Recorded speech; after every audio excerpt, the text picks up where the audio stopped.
अली भाई, कुछ टसल की वजह से फ़िरक़ों के अंदर ख़राबियाँ आई हैं, हर फ़िरक़ों के अंदर आई हैं। महसूस ये होता है कि कुछ आप में भी आई हैं। क्या? जब आपने हरी पगड़ी पहनी तो आपने ये बताया कि मैंने ये उस वक्त तक इसलिए नहीं पहनी थी कि ये एक फ़िरक़े की निशानी थी। ठीक है। अच्छा, दरूद शरीफ पढ़ना वो सारे ही मानते हैं, ज़ाहिर है, और हर कोई पढ़ता भी है। लेकिन ये इस टिपिकल तरीके से, जिस तरीके से आपने भी पढ़ा है कि दरूद बर मोहम्मद सलावात, ये टिपिकल शियाओं का तरीका है। ठीक है।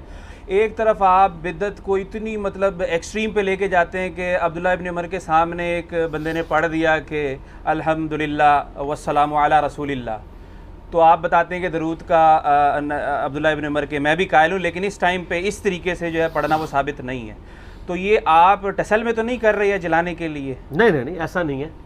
पहली बात यह है कि अब्दुल्ला बिन उमर के सामने जो छींक वाला मामला हुआ था, तो छींक के सुन्नत अमल के उसमें एडिशन करके उन्होंने किया था। मैंने तो किसी सुन्नत अमल में कोई एडिशन नहीं की है। तरीके में तो है। हाँ, तरीका है। तरीका तो इज्तिहादन दुरुस्त होता है। मिसाल के तौर पे हम जब नारे लगाते हैं या जंगों के अंदर हम जो रिड्स पढ़ते हैं,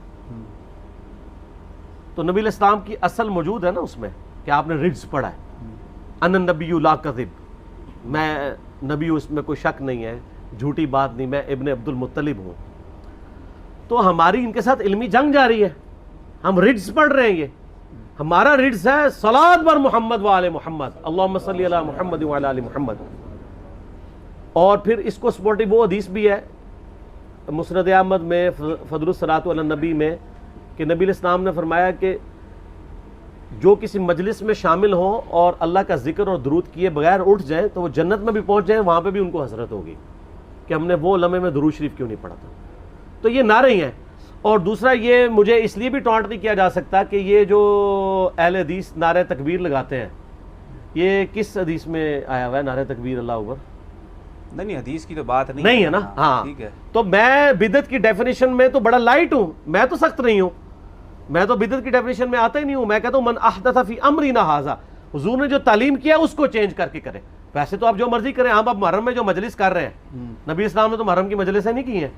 तो मैं तो लीनियंट हूँ, मुझे ना टांट करें, ये उनको करें कि जो हर दूसरी बात को बिदत बताते हैं। हम तो रबीउल अव्वल के प्रोग्रामों को भी ठीक समझते हैं। नहीं तो हरी पगड़ी फिर पहले क्यों नहीं पहन ली? हाँ, उधर आ जाए। चलो, ये तो समझ आ गई आपको। नारे तकबीर से भी और खिलाफत राशिदा हक चार यार, जी जी, हक चार यार फारसी वाला जायज और पाइतन पाक फारसी वाला नजायज। क्यों? पेट। अब आ जाए हरी पगड़ी वाला। हरी पगड़ी मेरे भाई गवाह है कि मैं अपने भाइयों के प्रेशर की वजह से नहीं बांधता रहा। और फिर ये कोई सुन्नत अमल भी नहीं था कि जिसकी वजह से मैं इनके साथ कन्फ्रंट करता। सुन्नत ब्लैक और वाइट है, सबस को मैं जायज समझता था। हर दफ़ा जब भी रबीउल अव्वल का महीना आया, मैंने यहाँ पे मीटिंग कॉल की कि यार मैंने इस दफ़ा सबस पगड़ी में लेक्चर रिकॉर्ड कराना है। वो कहते थे नहीं, सुन्नत ये है, आप ये क्या कर रहे हैं? मैंने कहा जायज़ है। वो कहते हैं जायज़ चीज़ को सुन्नत पे तो तरजीह नहीं दे सकते। मैंने कहा ज़रूरत है वक्त की। वो कहते हैं नहीं, बात यह है कि ये मुसीबत खड़ी हो जाएगी, क्योंकि उसमें यह भी था कि कॉपी राइट्स भी थे ना। वो ये भी कह सकते थे हमारा उलिया बना के ये हमारे खिलाफ भौंक रहा है। कॉपी राइट्स थे ना इसके दावत इस्लामी के पास।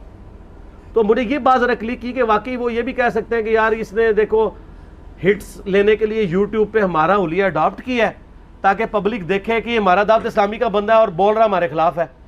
तो इसकी वजह से कन्फ्रंटेशन आ सकती थी। तो ये एक मजबूत दलील थी जिसमें पीछे हटा। तो जब मैंने ग्रीन पगड़ी पीछे रबीउल अव्वल में बांध के लेक्चर रिकॉर्ड कराया, उसके क्लिप्स मिलियंस ऑफ पीपल तक पहुंचे।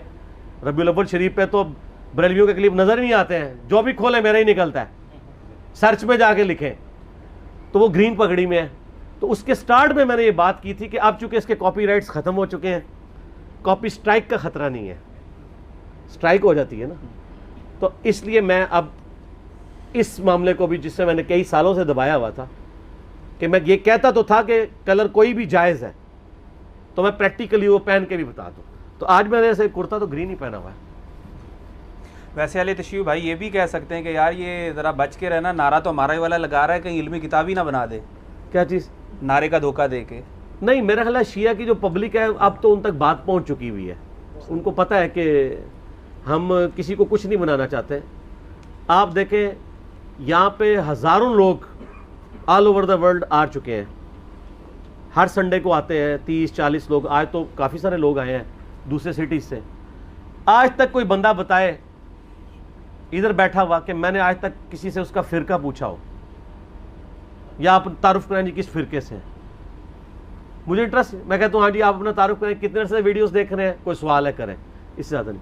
मुझे इससे कोई इंटरेस्ट ही नहीं होता। इससे इंटरेस्ट तो उसको होगा जिसने फ़िरकावारियत को प्रमोट करना है। और आप देखें ये जो आप बात कर रहे हैं, मेरा यूट्यूब पे क्लिप है, इंजीनियर मोहम्मद अली मिर्ज़ा बुत, दुनिया का कौन सा आलिम और कौन सा बुजुर्ग है जिंदों या मरे हुए में जिसने अपने नाम के साथ बुत का लफ्ज लगा के अपने खिलाफ क्लिप चढ़ाया हुआ हो। वो सर अपनी ताजीम में क्लिप चढ़वाते हैं या किसी से कह के अपने हक में क्लिप चढ़वाते हैं। मैंने अपने खिलाफ क्लिप चढ़ाया कि मुझे बुत नहीं बनाना, किताब और सुन्नत को फॉलो करना है, शख्सियत को फॉलो नहीं करना। फिर मेरा क्लिप चढ़ाया इल्मी किताबी फिरके की मजम्मत।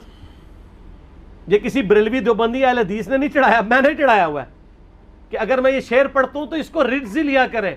इसकी बुनियाद पे ये नहीं है कि हमने को फिरका लॉन्च कर दिया, माज़अल्लाह हम तो फिरका वारी के खिलाफ खड़े हुए। और आपने जो मेरी मजलिस 50 जो मेरा इंटरव्यू है उसमें आप देखें मुझसे कितने तल्ख सवाल हुए हैं। यहाँ तक कि वो मुझे इन्होंने ये सवाल किया जी आप अपना जानशीन मुकर्रर करें। मैंने कहा मैंने वो गद्दी छोड़ी है, कोई फिरका बनाया, आपने मस्जिद बनाया। मैंने कहा मस्जिद तो बनानी नहीं है, सारी हमारी मस्जिदें। मस्जिद तो उसने बनानी है जिसने ये कहना किसी के पीछे नमाज नहीं होती, और वो कह रहे इसलिए होते हैं ताकि आप चंदा उस बॉक्स में नहीं मारे वाले में डालें। तो मैंने आपसे चंदा नहीं लेना, मैंने नमाजें सारों के पीछे पढ़नी, मुझे तो खतरा ही कोई नहीं। एकेडमी में बनाया, मैं कहता एकेडमी की ज़रूरत ही नहीं है। हम ये तो हमने, ये हमारा स्टूडियो रिकॉर्डिंग का एक छोटा सा ये एकेडमी है, स्टूडियो रिकॉर्डिंग के लिए ये, और इतवार वाले दिन खुलती है और वो भी जोर से लेके मगरिब तक। ऑलमोस्ट ये बंद होती है, बाकी दिनों में ना इधर कोई नमाज होती है ना कोई ज़ान होती है, कुछ भी नहीं सिवाय इतवार वाले दिन के।